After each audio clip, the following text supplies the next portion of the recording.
मेरे प्यारे दोस्तों, कैसे हैं आप? मैं आपका हमसफ़र शिवदत्त आपके लिए हाजिर हूँ एक बहुत ही महत्वपूर्ण किताब लेकर। क्या कहे जब स्वयं से बात करें, जो कि हिंदी अनुवाद है international best seller what to say when you talk to yourself, जिसके लेखक है शॉर्ड हेल्मस्टेटर पीएचडी। समस्याएं सुलझाना और लक्ष्य प्राप्त करना, यही शीर्षक है इस बेहतरीन किताब के अध्याय 18 का। तो आइए हम सुनते हैं। ये एक विशिष्ट आत्मचर्चा है जिसका हमारी आदतों और दृष्टिकोण पर सकारात्मक प्रभाव पड़ता है, लेकिन इसका प्रयोग कुछ समस्याएं सुलझाने या लक्ष्य तक पहुंचने के लिए भी किया जाता है। समस्याएं और लक्ष्य प्रायः साथ साथ चलते हैं। आमतौर पर समस्याओं को हमारे लक्ष्य की राह के रोड़े माना जाता है। पल भर के लिए समस्या की जगह पर चुनौती शब्द रख दे तो लक्ष्य चुनौतियां उत्पन्न करते हैं और चुनौतियां लक्ष्यों का निर्माण करती है। आपकी समस्याएं सुलझाने में सहायक आत्मचर्चा वही है जो लक्ष्यों तक पहुंचने में आपकी सहायता करेगी। समस्याओं को सुलझाना और लक्ष्य प्राप्त करना एक ही बात है। अपने आप को किसी चुनौती से उबरते देखना, किसी समस्या को सुलझाते देखना और किसी लक्ष्य तक पहुंचते देखना, इन सब के लिए आपके अवचेतन मन को एक समान दिशा निर्देश की आवश्यकता होती है। आत्मचर्चा समान ही रहती है। यद्यपि मैं इससे सहमत हूं कि मन समस्याओं और लक्ष्यों को समान ढंग से देखता है, तथापि मैं उन लोगों से सहमत नहीं हूं जो सभी समस्याओं को अवसर मानते हैं। कुछ समस्याओं में अवसर हो सकते हैं, लेकिन सभी में नहीं। यदि कोई व्यक्ति इस पल रिवॉल्वर हाथ में लेकर आए और आपके सिर पर निशाना साध ले, तो ये कोई अवसर नहीं है, ये एक समस्या है। अवचेतन मन समस्याओं को ठीक उसी प्रकार पहचानता और स्वीकार करता है जिससे हमें अपने लक्ष्यों तक पहुंचने में सहायता मिले। यदि हम इसे समझ ले तो जीवन के प्रति अपने दृष्टिकोण को सकारात्मक बना सकते हैं, जिनके बारे में हमें बताया गया है कि वे जीवन की स्वाभाविक परिस्थितियां हैं जिनसे उबरने पर लक्ष्य अपने आप और स्वाभाविक रूप से प्राप्त हो जाएगा। अपने लक्ष्य तक पहुंचे बिना आप किसी समस्या को नहीं सुलझा सकते। लक्ष्य का सही अर्थ। यदि हम सबसे उत्पादक रूप से आत्मचर्चा करना चाहते हैं तो हमें लक्ष्य शब्द का वास्तविक अर्थ भी समझ लेना चाहिए। इस शब्द का बहुत दुरुपयोग हुआ है। इसे इतनी शक्तिशाली स्थिति में रख दिया गया है जिसका यह अधिकारी नहीं है। मैंने आत्मसुधार के साहित्य और शिक्षण में जितनी गहराई तक पैठ बनाई, मुझे उतना ही अधिक समझ में आया कि हमारी भाषा में कई शब्द हैं जिन्हें चंद लेखकों ने दोबारा परिभाषित किया था और उन्हें इतने ऊंचे स्थान पर बैठा दिया जिसके वे अधिकारी नहीं थे। उदाहरणार्थ, सफलता नामक अद्भुत शब्द का प्रयोग खेलने, दौलतमंद बनने, नंबर एक बनने, महंगी विदेशी कार चलाने या किसी धनाढ्य क्षेत्र में रहने की अपेक्षा बहुत बार जीतने के अर्थ में भी किया गया है। सफलता का ये अर्थ नहीं है, लेकिन चूंकि हमें बार बार बताया गया है कि सफलता क्या है, इसलिए अपने क्षेत्र में सफल कई लोगों ने इस ऊंची परिभाषा को ही भूल से सही परिभाषा मान लिया। फलस्वरूप वे अपने आप को सफल के स्थान पर पराजित मान लेते हैं। इसी प्रकार लक्ष्य शब्द का भी गलत प्रयोग हुआ है, गलत व्याख्या हुई है और इसे गलत समझा गया है। लक्ष्य शब्द प्राथमिकताओं और मांगों से इतना लदा हुआ है कि लक्ष्य तय करने और उन तक पहुंचने के विचार को बहुत अधिक महत्वपूर्ण बना देता है। परिणाम यह होता है कि हम इसे एक ऐसे कार्य के रूप में देखने लगते हैं जिसे संभवतः अधिक लोग कर सकते हैं, या कोई ऐसी चीज़ जिस पर किसी फुर्सत वाले दिन सोच विचार करने के लिए हम उसे एक ओर सरका देते हैं। लक्ष्य तय करना आसान होना चाहिए। सफलता के सर्वोच्च शिखर पर पहुंचने की इच्छा में कुछ भी गलत नहीं है, लेकिन जब हम अपनी श्रेष्ठ इच्छाओं पर नज़र डालते हैं तो हमें उन छोटे लक्ष्यों को नहीं भूलना चाहिए जो हमें वहां तक ले जाते हैं। ऐसे लक्ष्य जिन्हें हम प्रतिदिन लगभग अचेतन रूप से तय करते हैं, जो प्रतिदिन कदम दर कदम बचे रहने, सहन करने, उबरने, कायम रखने और प्राप्त करने में हमारी सहायता करते हैं। वे हमारी इच्छाएं हैं, हमारी आवश्यकताएं हैं, हमारी सबसे छोटी अपेक्षाएं हैं। वे महत्वपूर्ण लक्ष्य हैं, वे दैनिक जीवन के लक्ष्य हैं। लक्ष्यों को अल्पकालीन, मध्यकालीन और दीर्घकालीन तक ही सीमित नहीं रखना चाहिए। यद्यपि सही आत्मचर्चा कल्पना के सबसे ऊंचे लक्ष्यों तक पहुंचने में आपकी सहायता कर सकती है, तथापि किसी सोमवार की सुबह राष्ट्रपति या करोड़पति बनने जैसा लक्ष्य हम में से अधिकतर लोग नहीं बनाते। आपका लक्ष्य इससे कहीं अधिक व्यावहारिक हो सकता है, जैसे थोड़ा वजन कम करना, ऑफिस में बेहतर प्रदर्शन करना, तरक्की पाना, अधिक कमाना या अधिक बचत करना, अवसाद से उबरना, अधिक व्यवस्थित होना, बेहतर बिजनेस प्लान बनाना या अधिक बिक्री करना। आप किसी भी लक्ष्य को चुन सकते हैं।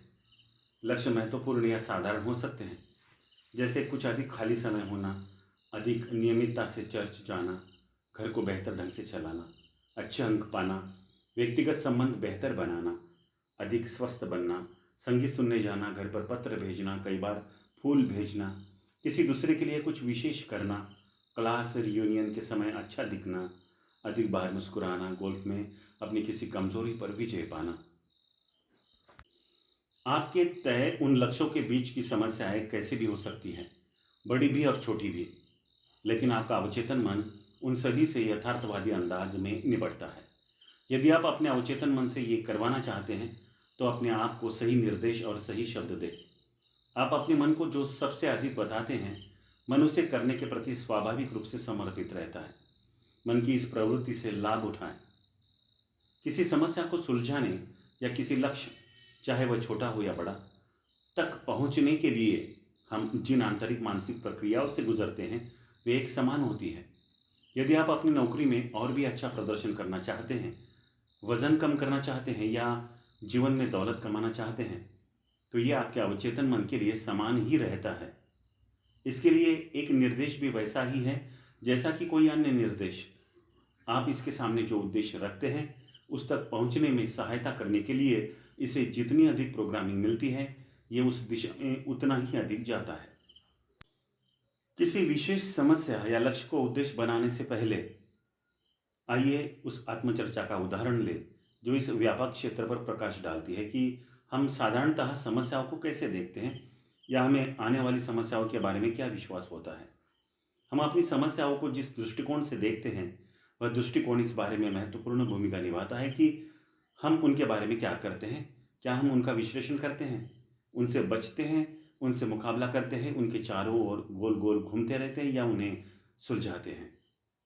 इस बात से हमारे आंतरिक कंप्यूटर को कोई फर्क नहीं पड़ता कि समस्या क्या है या ये कितनी बड़ी है, लेकिन हम अपनी समस्याओं के बारे में अपने आप को जो बताते हैं उससे हमारा वह प्रत्येक कार्य प्रभावित होता है जो हम उस समय के बाद करने वाले हैं। समस्याएं सुलझाना। आगे आत्मचर्चा के कुछ शब्द दिए जा रहे हैं ताकि आप समझ सके कि समस्याएं सुलझाने की समस्या से किस प्रकार निपटा जाए।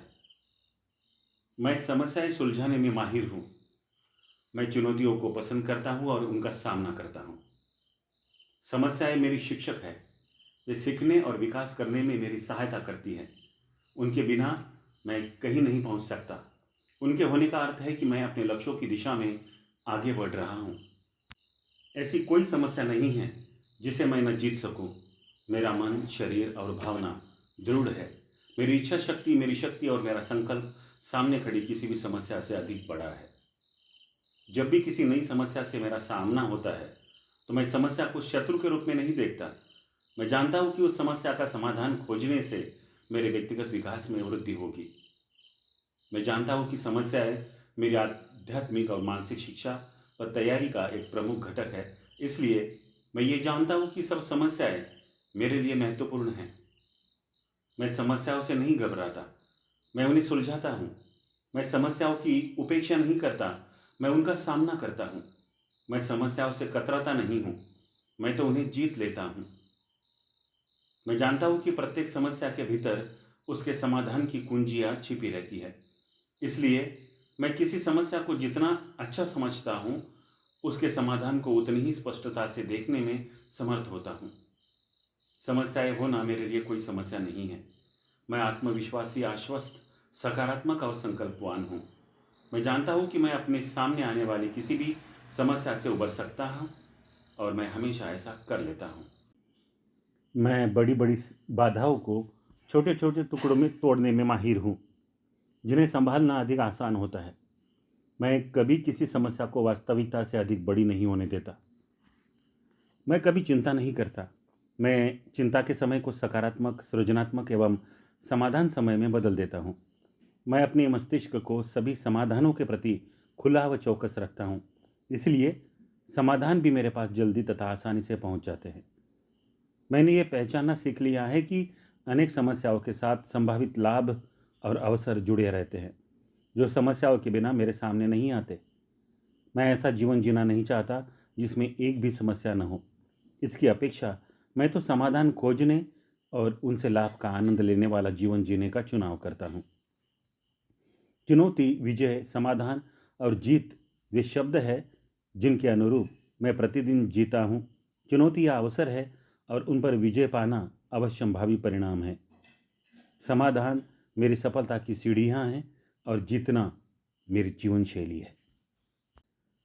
मुझे लगता है कि आप भी वही पाएंगे जो दूसरों ने पाया है। यदि आप किसी आत्मचर्चा की पटकथा के केवल एक उदाहरण को 1-2 सप्ताह तक प्रतिदिन 3-4 बार पढ़ने से अधिक कुछ न करें, तब भी उस समय के अंत तक आप अपनी समस्याओं को अलग ढंग से देखने लगेंगे। यद्यपि हमने आत्मचर्चा के जिन उदाहरणों का अभी अभी प्रयोग किया है, वे किसी विशेष समस्या के बारे में नहीं है। उनका सरोकार तो समस्याओं की ओर देखने के आपके अंदाज से है। आइए अब थोड़े और सटीक बनते हैं। किसी ऐसी समस्या पर दृष्टि डालते हैं जो हम में से कई लोगों के सामने उस समय आ खड़ी होती हैं जब हम अपने बनाए किसी भी लक्ष्य की ओर बढ़ते हैं। यह है व्यवस्थित होने, अर्थात अपने समय और संसाधनों का अधिक प्रभावी व उत्पादक ढंग से प्रबंधन करने की समस्या। समय का प्रबंधन करने और अधिक व्यवस्थित होने से संबंधित अनेक उत्कृष्ट पुस्तकें हैं। सोचें कि यदि हम पहले व्यवस्थापन और व्यक्तिगत नियंत्रण का आंतरिक माहौल बना ले तो वे पुस्तकें हमें कितना कुछ सिखा सकती हैं। लक्षणों को सुलझाने वाली तकनीकों का प्रयोग करने से पहले एक नया आंतरिक प्रोग्राम बनाने की कल्पना करें, जिससे एक नई एवं अधिक व्यवस्थित आत्मा अवधारणा का निर्माण हो। व्यवस्थित होने, समय का प्रबंधन करने और अधिक उत्पादक बनने के कई उत्कृष्ट तंत्र और उपाय हैं। यह प्रत्येक उस व्यक्ति के लिए उपलब्ध है जो उस विषय पर 1-2 पुस्तकें पढ़ने का समय निकाल सकता हो। जब आप समय का प्रबंधन करने या अधिक व्यवस्थित बनने के लिए पुस्तकें पढ़ते हैं तो सोचिए कि स्वीकार करने वाले मन की ज़मीन कितनी बेहतर होगी। एक ऐसा मन जिसकी दोबारा प्रोग्रामिंग हो चुकी है, जिसका विश्वास अब दृढ़ है, भले ही आपने अतीत में कुछ भी विश्वास किया हो, लेकिन अब आप यही विश्वास करते हैं कि व्यवस्थित रहना आपका स्वाभाविक ढंग है। यदि आपका लक्ष्य अपने विचारों, अपने समय और अपनी गतिविधियों को व्यवस्थित करना है ताकि आप और अधिक काम कर सके और तय किए लक्ष्यों तक पहुंचने में सहायता प्राप्त कर सके, तो पुरानी प्रोग्रामिंग का अनुसरण करने की अपेक्षा भिन्न आंतरिक निर्देशों का प्रयोग उतना ही आसान और कहीं अधिक प्रभावी सिद्ध होगा। मैं व्यवस्थित हूँ। मेरा जीवन मेरे नियंत्रण में है। मेरे विचार, मेरा समय, मेरे कार्य और मेरा भविष्य भी मेरे नियंत्रण में है। मैं जानता हूँ कि मुझे क्या और कब करना है। मैं प्रत्येक वह कार्य करता हूँ जो मुझे करने की आवश्यकता है। मैं अपने मस्तिष्क की प्रोग्रामिंग करता हूँ ताकि ये मेरे समय का अधिकतम उपयोग करे। मेरा अपने समय पर पूर्ण नियंत्रण है और मैं ये भी जानता हूँ कि मैं इसका किस प्रकार प्रयोग करूँ। मैं व्यवस्थित, कार्यकुशल और नियंत्रण में रहना पसंद करता हूँ। अपने समय को नियंत्रित करने से मैं ऐसा बन जाता हूँ। मैं कभी समय को बर्बाद नहीं करता। मैं हमेशा समय की योजना बनाता हूँ, इसलिए मेरे पास हमेशा उन चीज़ों के लिए समय रहता है जिन्हें करने का मैं चुनाव करता हूँ। मैं प्रतिदिन अधिक व्यवस्थित बनता हूँ और जीवन के सभी क्षेत्रों में नियंत्रित रहता हूँ। घर पर, ऑफिस में, अपने मन में, विचारों में और अपने प्रत्येक कार्य में मैं बहुत अच्छी तरह व्यवस्थित हूँ। प्रत्येक रात को मैं उन कार्यों की सूची बनाता हूँ जो मुझे अगले दिन करने चाहिए। मैं अपनी प्राथमिकताएं तय करता हूँ और उनका अनुसरण करता हूँ। मैं सदैव समय पर पहुँचता हूँ। मैं हमेशा बिल्कुल वही होता हूँ जहाँ मुझे रहने की आवश्यकता होती है।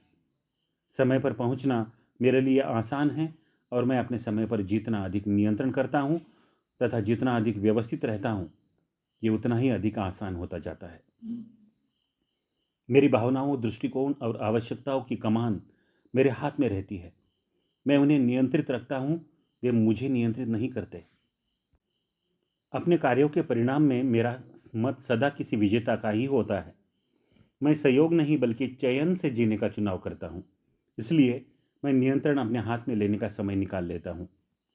मेरा मस्तिष्क व्यवस्थित और क्रमबद्ध है। चूंकि मैं सुव्यवस्थित ढंग से सोचता हूँ, इसलिए मैं सुव्यवस्थित ढंग से ही जीवित भी रहता हूँ। मैं हर समय और सभी चीज़ों के बारे में सबसे सकारात्मक एवं उत्पादक ढंग से सोचता हूँ। मैं जिस ढंग से सोचता हूँ उसी ढंग से जीता हूँ और मैं सही सोचता हूँ। मैं अपने भाग्य का नियंता हूँ। मैं जानता हूँ कि मैं कहाँ जा रहा हूँ और ये भी जानता हूँ कि मैं वहाँ क्यों जा रहा हूँ। मेरे जीवन की बागडोर मेरे हाथों और मेरे नियंत्रण में है। मैं अपने लक्ष्यों और उन्हें प्राप्त करने को नियंत्रित करता हूँ। मैं अपने प्रत्येक लक्ष्य को, उन कदमों को भी लिखकर व्यवस्थित करता हूँ जिनके द्वारा मैं उस तक पहुँच सकता हूँ। मेरी सफलता का एक कारण यह है कि मेरे लक्ष्य स्पष्ट रूप से परिभाषित एवं व्यवस्थित होते हैं। मैं क्या सोचता हूँ और कैसे सोचता हूँ, इस बारे में मेरा पूरा नियंत्रण रहता है। इसलिए मैं केवल उसी पर विचार करता हूँ जो मेरी सहायता करे और मेरे लिए सचमुच लाभकारी हो। बरसों तक अपने लिए आत्मचर्चा का प्रयोग करने और ऐसी ही आत्मचर्चा सुनने और प्रयोग में लाने वाले हजारों लोगों के साथ बातचीत करने के बाद भी मैं इसकी सटीकता के मूल्य और महत्व से प्रभावित हूँ। आपकी आत्मचर्चा जितनी आसान और सटीक होती है, वह उतने ही अच्छे ढंग से काम करती है। जब मैं वजन कम करने के विषय पर आत्मचर्चा की पटकथाएं लिख रहा था, तो मैंने वजन पर काबू पाने की उस समस्या से संबंधित आत्मचर्चा के सभी विषयों की एक लंबी सूची बनाई। इस सूची में मानसिक रूप से शुरू करना, इच्छा शक्ति, स्वस्थ रहना और अच्छा महसूस करना, खाने के लिए बैठना, वजन कम करने के अवरोधों से पार पाना, वजन को दूर रखना आदि विषय शामिल थे। प्रत्येक विषय के लिए आत्मचर्चा के एक महत्वपूर्ण संदेश की आवश्यकता थी, जो सीधे उस समस्या के एक महत्वपूर्ण पहलू से निपट सके। सब मिलाकर उन पटकथाओं ने उन सारे व्यक्तिगत मानसिक प्रोग्राम्स को ठीक कर दिया जिन्होंने वजन की समस्या उत्पन्न करने में योगदान दिया था। इससे यह सिद्ध हो जाता है कि आपकी व्यक्तिगत आत्मचर्चा सरल तो होनी ही चाहिए, सीधी भी होनी चाहिए। इसे उस समस्या अथवा लक्ष्य के प्रत्येक उस पहलू से सरोकार होना चाहिए जिस पर आप काम कर रहे हो। सही प्रकार की आंतरिक चर्चा कितनी स्पष्ट और सीधी हो सकती है, इसका उदाहरण देने के लिए मैं आपको वजन कम करने के विषय पर लिखे गए आत्मचर्चा के निर्देशों के बारे में बताना चाहूँगा। ये विशेष निर्देश एक समस्या और एक लक्ष्य से सरोकार रखता है, जिससे वजन संबंधी समस्या वाले प्रत्येक व्यक्ति को किसी न किसी समय निपटना होता है। खाने के लिए बैठने की समस्या, ये नियंत्रण में होने के महत्वपूर्ण आत्मनिर्देश से आरंभ होती है और फिर समस्या के विवरणों को खंगालती है। मैं हर समय और हर स्थिति में हर ढंग से अपने नियंत्रण में हूँ। मैं जब भी खाना खाने बैठता हूँ तो हर बार अपने लक्ष्य को प्राप्त करने के संकल्प की पुष्टि करता हूँ। सही ढंग से खाकर और प्रलोभन के सामने हार न मानकर मैं मनचाहे वजन तक पहुँच रहा हूँ। चाहे मैं घर में खा रहा हूँ या बाहर, मुझे कम भोजन करने में आनंद मिलता है। मुझे कभी सामने रखे भोजन को पूरा खत्म करने की आवश्यकता का अनुभव नहीं होता। मैं केवल उतना ही खाता हूँ जितना मुझे खाना चाहिए, उससे एक कौर भी अधिक नहीं। वजन कम करने का एक आसान और कारगर ढंग है प्लेट में कम भोजन और कांटे में उससे भी कम। जब मैं बाहर खाता हूँ तब कम का ऑर्डर देता हूँ। घर पर खाते समय प्रतिदिन कम भोजन परोसकर मैं अपने लक्ष्य तक पहुँचने के बारे में जागरूक रहता हूँ। मेरी प्लेट में कम भोजन का अर्थ है कि मेरी कमर पर कम चर्बी। जब मैं भोजन करने के लिए बैठता हूं तो कभी किसी दूसरे को यह अनुमति नहीं देता कि वह किसी भी नकारात्मक ढंग से मुझे प्रभावित करे, प्रलोभन दे या हतोत्साहित करे। मैं क्या खाता हूं और किन लक्ष्यों तक पहुंचता हूं, यह मुझ पर है। मैं अपनी सफलता में बाधा डालने या उसे नियंत्रित करने का अधिकार किसी को नहीं देता। हो सकता है कि मेरी सफलता से दूसरों को लाभ हो, लेकिन मैं वजन कम करने के अपने लक्ष्य निजी कारणों से प्राप्त कर रहा हूँ, स्वयं के लिए, अपने जीवन के लिए, अपने भविष्य और व्यक्तिगत कल्याण के लिए। मैं कभी किसी भी समय उससे अधिक एक कौर भी खाने के लिए नहीं ललचाता जितना मुझे खाना चाहिए। मैं शक्तिशाली हूँ, मैं अपने लक्ष्य तक पहुँचने में सक्षम हूँ और मैं ऐसा ही कर रहा हूँ। मेरे सामने ढेर सा भोजन रखा होने की स्थितियाँ अब मेरे लिए समस्या की बात नहीं रह गई है। मैं भोजन को ना और अपनी सफलता को हाँ कह देता हूँ। मैं खाने के लिए बैठने पर आनंद मनाता हूँ। मैं प्रत्येक बार जब ऐसा करता हूँ तो अपने अतीत को जीत लेता हूँ और एक अधिक छरहरे, अधिक सुखी एवं अधिक आत्मविश्वासी भविष्य का निर्माण कर लेता हूँ। मैं जब भी खाने बैठता हूँ तो मुझे ये आवश्यकता नहीं होती कि कोई दूसरा मुझे मेरे लक्ष्य की याद दिलाए या कोई ऐसी चीज़ खाने से रोके जो मुझे नहीं खानी चाहिए। मैं अपना पूरा उत्तरदायित्व लेता हूँ और किसी दूसरे को मेरे लिए ऐसा करने की आवश्यकता नहीं पड़ती। अपने वजन और भूख को नियंत्रित करना अब मेरे लिए आसान हो गया है। मैं कम भोजन, छोटे निवालों और धीमे धीमे अधिक स्वस्थ, अधिक आरामदेह ढंग से खाने का आनंद लेता हूँ। मैंने अपना लक्ष्य तय कर लिया है और मैं उसे प्राप्त करने में जुटा हुआ हूँ। मैंने भोजन के समय को उपलब्धि के समय में बदल दिया है। ये स्वस्थ नई आत्मचर्चा का ऐसा तरीका है जिसका कुछ समय तक अभ्यास करने पर यह अपने आप उस पुरानी आत्मचर्चा का स्थान ले लेता है जिसने हमें मनचाहे लक्ष्य तक पहुंचने से दूर रखा था। जब आप उसमें छोटा सा परिवर्तन करने के आदी हो जाते हैं तो नए आत्मनिर्देश अपने आप आने लगते हैं। दोस्तों, हमारी बेहतरीन किताब क्या कहे जब स्वयं से बात करें, जो कि हिंदी अनुवाद है, international best seller what to say when you talk to yourself, जिसके लेखक है शार्ड हेल्मस्टेटर PhD, का अध्याय 18वां यहाँ पर पूर्ण होता है। हम मिलेंगे 19वें अध्याय में अगले एपिसोड में, जिसका शीर्षक है आंतरिक प्रेरणा, जो कि बहुत ही महत्वपूर्ण एपिसोड है। ज़रूर सुने और मेरे YouTube चैनल इमोशनल ब्रेन को सब्सक्राइब करें। ये ज्ञान अपने दोस्तों में बांटें। तो आइए मिलते हैं अगले एपिसोड में। तब तक के लिए धन्यवाद। वंदे मातरम।